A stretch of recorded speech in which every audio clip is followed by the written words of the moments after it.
माझं नाव Pandharinath Mahadu Lande. I am from Marathi. हा हा हा.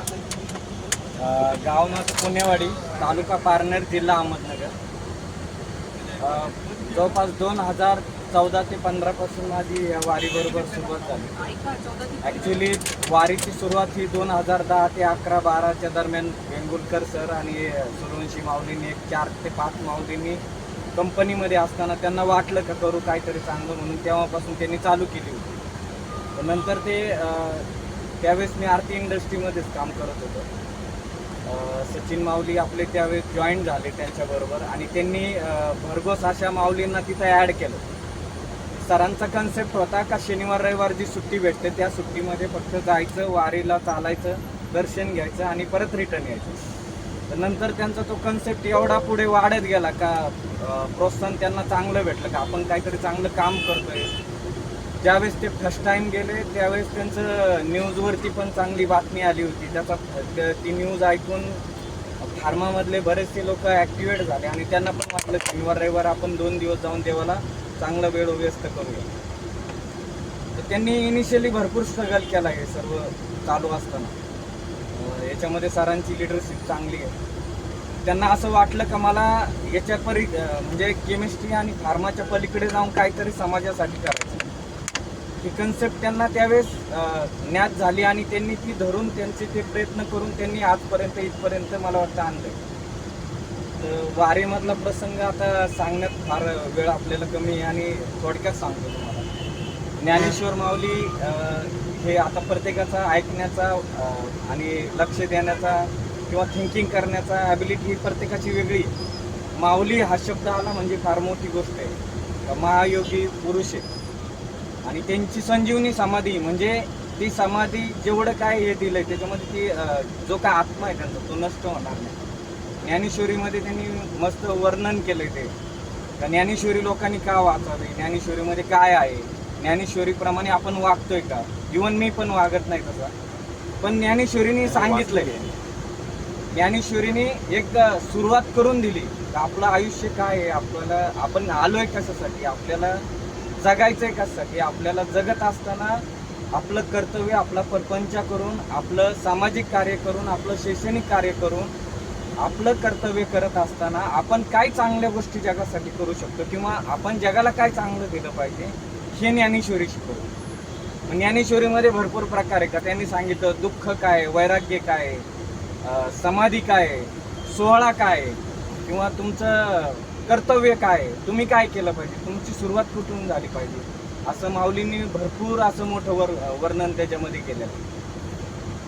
मला पूर्ण मी सिरियल पाहिली त्यांची फर्स्ट टू एंड. मी सावंत सरांना पण शेअर केली होती का त्यांनी फर्स्ट टू एंड त्या सिरियलला एवढा स्ट्रगल केला त्यांनी सिरियल चालवण्यासाठी टी व्हीवरती. फर्स्ट टू लास्टपर्यंत त्यांनी त्यांची पात्रतेमध्ये त्यांनी उल्लेख केलेला आहे का हे का गरजेचं आहे लोकांना.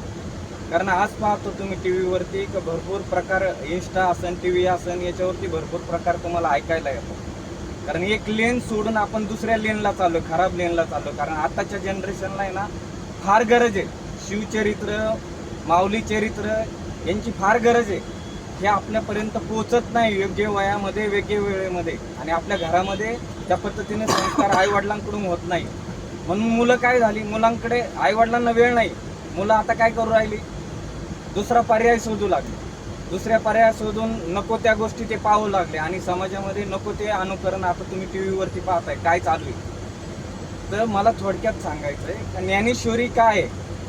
जन्मामध्ये आल्यानंतर एकदा तरी तिला हात लाव, म्हणजे तिला हात लावणं म्हणजे धन्य आहे. तुम्ही विचार करा का एकनाथ महाराजांसारखे मोठे सात्विक पुरुष ज्यांना पांडुरंगाकडे गेलं का डायरेक्ट दर्शन होतं, वेटिंग करायची काही गरजच नव्हती. त्या व्यक्तीला तिथं ज्यावेळेस ते आळंदीला आले, माऊली त्यांच्या समाधीस्थ असताना त्यांच्या स्वप्नामध्ये गेले का तुला माझ्याकडे यायचंय आणि येताना तुला माझी भेट घ्यायची. आणि भेट घ्यायची तर ती कशा संदर्भात घ्यायची फक्त थोडा दृष्टांत त्यांनी सांगितला. एकनाथ महाराज तिथं जंगलामध्ये काही सहकार्यांना घेऊन आले होते आणि माऊलींची समाधी 2 ते 3 दिवस न अन्न न पाणी पिता ते 3 दिवस समाधी शोधत होते, सापडली नाही. पण माऊलींनी त्यावेळेस त्यांचं पेशन्स पाहिलं का हे पुढं काय करतात. 3 दिवसांनी ते ज्यावेळेस व्याकुळ झाले तेव्हा त्यांनी तिथं हात जोडला जंगलामध्ये का तेव्हा आता बाद झाले, मला काही आता पुढं सापडत नाही. त्यावेळेस माऊलींनी त्यांना आवाज दिला का तुम्ही इकडे बा, एक काटेरी झाड दिसलं, त्या झाडाच्या खाली तुम्ही एक शिळा उचला, त्या शिळेखाली मी समाधिस्थ झालेलो आहे, असं त्याच्यामध्ये वर्णन केलेलं आहे. आणि ज्यावेळेस एकनाथ महाराज आतमध्ये गेले, माऊलींबरोबर बोलले, माऊलींबरोबर त्यांचं संभाषण झालं. संभाषण झाल्यानंतर माऊलींनी त्यांच्या हातात एक प्रत दिली आणि ती प्रत घेऊन तुला बाहेर त्या प्रतीचा प्रसार करायचा. ज्ञानेश्वरी काय आहे, लोकांना तुला समाजामध्ये वेगवेगळ्या ठिकाणी जाऊन सांगायची आणि म्हणून त्याच्या पुढे ज्ञानेश्वरीचा प्रसार चालू झाला. आता ज्ञानेश्वरी आपल्यापर्यंत येण्यासाठी भरपूर लोकांनी संघर्ष केलेला आहे. मला थोडक्यात सांगायचं आहे का वारी आणि ज्ञानेश्वरीचं नातं काय. ज्ञानेश्वरीनी थोडक्यात लोकांना सांगितलंय का काय करायला पाहिजे, त्या माध्यमातून आपण काय शिकलो पाहिजे, आपण लोकांना काय दिलं पाहिजे आणि त्याच्यामधून दिल्यानंतर लोकांकडून आपण काय अपेक्षा केली पाहिजे, म्हणजे लोकांमध्ये काय इम्प्रूव्हमेंट होणार हे सगळं ज्ञानेश्वरीमध्ये दिलेलं आहे. याच्या माध्यमातून मला फक्त थोडं सजेशन आहे तुम्हाला का जेव्हा तुमच्या आयुष्यामध्ये तुम्हाला वेळ भेटेल, जसं तुम्ही वारी केली म्हणजे राईट ट्रॅकला आलात, तसं थोडा जसा वेळ भेटेल थोडी ज्ञानेश्वरी वाचली पाहिजे. कारण हा जन्म परत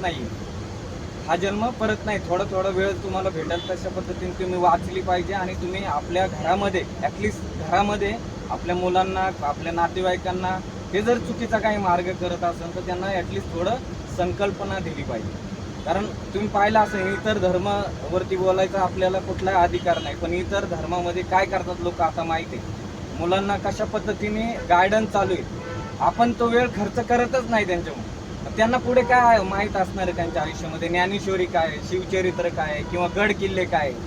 आता हा राईट टायमिंग आहे त्यांना. आपली पुढची पिढी जर आपल्याला वाचवायची असेल तर हा राईट टाईम आहे. तुम्हाला त्यांना चांगल्या पद्धतीने गाईड करायचं आहे. तुम्हाला तुमच्या वाढदिवसाला सगळे फाटे मारून वृक्षारोपण करायचं आहे, ज्ञानेश्वरी देण्याचा प्रयत्न करायचा आहे, शिवचरित्र देण्याचा प्रयत्न करायचा आहे. रायगड आतापर्यंत कसा आहे ते त्याच्यावरती तुम्हाला विचार करायचा आहे.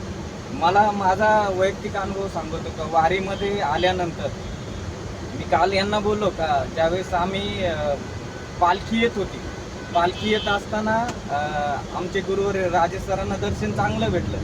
पण पुढं ज्यावेळेस पालखी पुढे आली ना त्यावेळेस आमचे गुरुवर्य ते नितीन काजळे सर त्यांचा प्रसंग पाहिला का त्यांनी दर्शन घेत असताना त्यांच्या मानेला झटका बसला.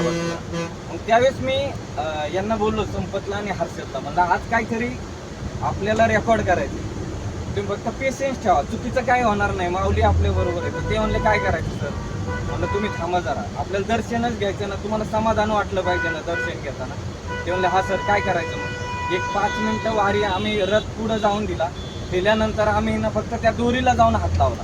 अगोदर लोक फार अट्टहास करत होते. आम्ही काल रियालिटी पाहिली का रथामध्ये 24 तास किती गर्दी असते वारीमध्ये. ते पोलीस अधिकारी आले होते आणि आम्ही त्यांच्याशी चर्चा केली ना, त्यांनी सांगितलं की साहेब हे 24 तास असतं. ज्यावेळेस आळंदीपासून हा सोहळा पंढरपूरपर्यंत निघतो आणि पंढरपूरवरून परत आळंदीला जातो, हे सगळं 24 तास असतं. आमचं वर्षानुवर्षभराचा अनुभव आहे. फक्त इथं जबाबदारी काय आहे, पुणे ग्रामीण क्रॉस झालं का सोलापूर ग्रामीण चालू होतं, त्याची प्रत्येकाची रिस्पॉन्सिबिलिटी. तर आम्ही पहिल्यांदा त्या रोपला हात लावला. रोपला हात लावल्यानंतर म्हणजे आमचं नशीब चांगलं. मी काल रिसेंट तुम्हाला अनुभव सांगतो, बाकीचं सगळे जाऊ द्या. जो रिअल आहे ते माझ्या अनुभवाला साक्षीदार आहे. रोपला हात लावल्यानंतर आम्ही एकच म्हणजे डोक्यामध्ये टार्गेट एम ठेवलं का आता आपल्याला माऊलींजवळच जायचंय कसल्या परिस्थितीत. कारण माणसाला एवढ्या धावगतीमध्ये जर हात लावायला भेटला तर एवढं समाधान वाटतं. तुम्ही पाहिला असेल, तुम्ही पण किती स्ट्रगल केलाय तिथे पादुकांना हात लावण्यासाठी. तर मी यांना म्हटलं नाही, आपल्याला एकदा नाही दर्शन घ्यायचं, भरपूर वेळा हात लावायचा, हेच समाधान आहे आपल्याला. जोपर्यंत आपला टप्पा आहे ना 22 किलोमीटर, आपल्याला तेच करायचं. मग आम्ही काय केलं, सुरुवातीला रस्सी धरली. रस्सी धरल्यानंतर त्या पोलिसांच्या डोक्यामध्ये काय आलं आम्हाला माहीत नाही. आमच्या तिघांकडे बघून त्यांना वाटलं कदाचित हे प्रामाणिक असावे. त्यांनी त्यांच्या हातातली रस्सी सोडली आणि आम्हाला तिघांना आतमधून घेतलं. आम्ही तिघांनी ती रस्सी धरल्यानंतर तो रथ आम्ही ओढत होतो. नंतर त्यांचा एवढा विश्वास आमच्यावरती पटला का नाही, पोरं कामं चांगली करतात, ते पुढे चांगलंच करणार आहे, याच्यामध्ये काय ॲडजस्टमेंट किंवा वशिलाबाजी काही करणार नाही. एक 4 किलोमीटर हा प्रवास चालू होता. त्याच्यानंतर आम्ही म्हटलं त्यांना का आम्हाला आता पुढची दुसरी भूमिका घ्यायची. ते म्हणले काय भूमिका घ्यायची? म्हणलं साहेब तुम्ही रस्सी धरा, आम्हाला आता मेन रथ ओढायचा. नेमकं असं झालं का माऊली तिथे एक ब्रिजला आहे ना टप्पा असा आहे, दरवर्षी येतो का तिथं आहे ना चढ असते आणि रथाच्या पुढे जे मानकरी त्यांना वर्षानुवर्ष एवढी युग झालेली, त्यांना आहे ना रथाच्या पुढे 1 नंबरचा मान आहे. आणि काल ते सगळे दाखल झाले होते, म्हणजे त्यांच्यातले बरेचसे होतगुरू होते, त्यापैकी गणेश म्हणून होते माऊली. त्यांना आम्ही आमची संकल्पना मांडली का म्हणलं जसं तुम्ही धरताय ना तसं आम्हाला पण धरायचं आणि आम्हाला आनंद घ्यायचा आहे. म्हणजे आम्हाला 1 मिनिटं तिथं पोलीस आतमध्ये थांबून देणार नव्हते. हा आमचा काहीतरी माऊलींबरोबर जुन्या जन्माचा काही संपर्क असेल किंवा पुण्य असेल. आम्ही त्या संपर्कामुळे जवळपास 12 किलोमीटर तो रथ ओढत होतो माऊलींचा. आणि जेव्हा आम्हाला वेळ भेटत होता 12 किलोमीटर आम्ही तो रथ ओढला. तिथे आम्ही पाहिलं का चढाला रथाला किती मेहनत टाकावं लागते, तेव्हा रथ वरती जातो. त्या बैलांची काय हालत होत असं आम्ही प्रत्यक्ष काल तिथं अनुभवलं. आणि त्या पालखीमध्ये बसलेल्या लोकांना किती मेहनत असते किंवा ते पुढं जे चालतात त्यांच्यावरती रथाची किती मोठी जबाबदारी, हे चालत असताना त्यांनी आम्हाला शेअर केलं. तर मजा म्हणून ते तिथं बसलेले नव्हते किंवा पुढं बैलांच्या पुढं चालत नव्हते. मग आम्ही ते जवळपास 12 किलोमीटर वाढला. आणि वडत असताना आम्हाला कधी असा प्रसंग यायचा का त्या बैलांना पाण्याचं हे करण्याचा यायचा किंवा आम्हाला बैल धरण्याचा प्रसंग यायचा किंवा अचानक ती 5 मिनिटं चालायची नंतर थांबायची. असं करत करत असताना मी तर स्वतः 3 वेळा पादुकांना हात लावला. म्हणलं आता 4थ्यांदा लावणं म्हणजे जास्तच ओव्हर होते, कारण पब्लिक ज्या वेळी धावत होतं ना पुढून, आम्ही 4 किलोमीटर यांना रस्सी पकडली होती. एकदम बेकार पद्धतीने धावत यायचं अंगावरती. दोन्ही साईडनी दुतर्फा एकदम कम्प्लीट फुल भरलेल्या होत्या. हा एकमेव सोहळा आहे का या सोहळ्याला अनकाउंटेबिलिटी नाही, इन्फिनिटी. पाठीमागे पण इन्फिनिटी, पुढे पण इन्फिनिटी. तुम्ही बघा, कोणालाच काउंट करता येत नाही किती पब्लिक आहे या सोहळ्यामध्ये. आणि ह्या सोहळ्याचा आणखीन एक मोठा अनुभव आहे का ह्या सोहळ्यामध्ये तुम्ही कधीच ऐकलं नसेल विषप्राशन काही प्रयोग झालेत किंवा सर्प प्रयोग झालेत किंवा ॲक्सिडेंटली काहीतरी. म्हणजे आता हा प्रकार 2 ते 3 दिवसापूर्वी झाला तो वेगळा आहे, पण मॅक्झिमम कोणी उपाशी मरले किंवा कोणाला काही वैयक्तिक वेदना होत आहेत, त्रास होत आहे, असल्या काही गोष्टी या सोहळ्यामध्ये होत नाही. आणि जुने लोक सांगतात का माऊली आपल्या बरोबरच असतात रथामध्ये, तुम्हाला अनुभवायचं ते बसलेले आहेत का नाही. तुकाराम महाराज पण तुमच्या समोर आहे आणि साक्षात पांडुरंग स्वतः चालतोय. त्याने विष्णू भगवानाला सांगितलं का मी चालतोय म्हणजे मी उपकार करत नाही. माझे जे माऊली आहे दिवस रात्र करून माझ्यासाठी जीवावरती उदार होऊन संसार सोडून माझ्यासाठी एवढं चालतात, त्यासाठी माझं पंढरपूर नथिंग आहे. म्हणून ते आळंदीपासून दाखल होतात तर ते कंटिन्यू पंढरपूरपर्यंत चालतात. आणि लास्टच्या दिवशी ते एकादशीच्या दिवशी कळसावरती जाऊन बसतात. तुम्ही पाहिलं असेल लास्टच्या दिवशीचा पण प्रसंग असा आहे का एकादशीच्या दिवशी कमीत कमी 4 ते 5 दिवस काही वारकरी, कट्टर वारकरी, हाडाचे वारकरी जे 5-5 दिवस रांगेत उभे राहतात पांडुरंगाची मूर्ती पाहण्यासाठी. विचार करा का हा आत्मा बनलेला आहे. आपल्यापेक्षा ते कमी शिकलेले, पण त्यांना काहीतरी चुकीची म्हणजे चांगल्या पद्धतीची आकलन शक्ती असेल म्हणून हे 5-4 दिवस त्या सोहळ्यामध्ये थांबतात. बोलण्यासारखं भरपूर आहे. मला वाटतं बाकीच्या पण माऊलींना संधी भेटली पाहिजे, कारण तुम्हाला जर आणखीन माऊली जर अनुभवायची असेल, आमचे गायक मनोज त्यांनी तर त्याच्यावरती कंपनी करून भरपूर अभ्यास पण केलेला आहे. आणि मला वाटतं सिरियलवरती आता एपिसोड तुम्हाला भेटतील का नाही मला माहीत नाही, पण मी रोज जेवण करत असताना टी व्ही चालू केली ना, यूट्यूबला पहिला सिरियल झाला, रोज एक सिरियल पाहायचो. मी टार्गेट ठेवलं होतं का 6 महिन्यामध्ये मला माऊली कव्हर करायचे.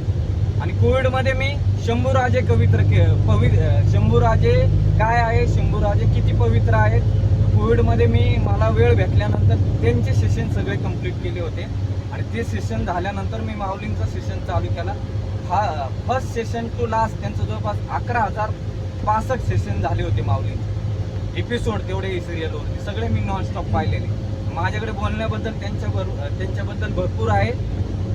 ते म्हणजे विश्वचे एक, त्याच्यावरती आपण थांबूया. वारीमध्ये दाखल झाल्यामुळं खूप बदल झालेत. वाईट गुण बॉडीमधले कमी झालेत, संयम आलाय, कोणाशी कसं बोलायचं, कोणी जर रागीट असेल तर आपण त्याला कसं रिॲक्ट व्हायचं, थोडं मला वाटतं मॅच्युरिटी लेवल दोन्ही एपिसोडनी वाढलेली आहे. आणि सचिन माऊलींचे पण आम्ही धन्यवाद म्हणतो का बऱ्याचशा गोष्टीमध्ये प्रबोधनकार भूमीमध्ये जर आम्हाला आणण्याचं काम जर केलं असेल तर सचिन माऊलींनी केलेलं आहे. त्यांचं पण मनापासून मी धन्यवाद व्यक्त करतो आणि माझे 2 शब्द थांबवतो. रामकृष्ण.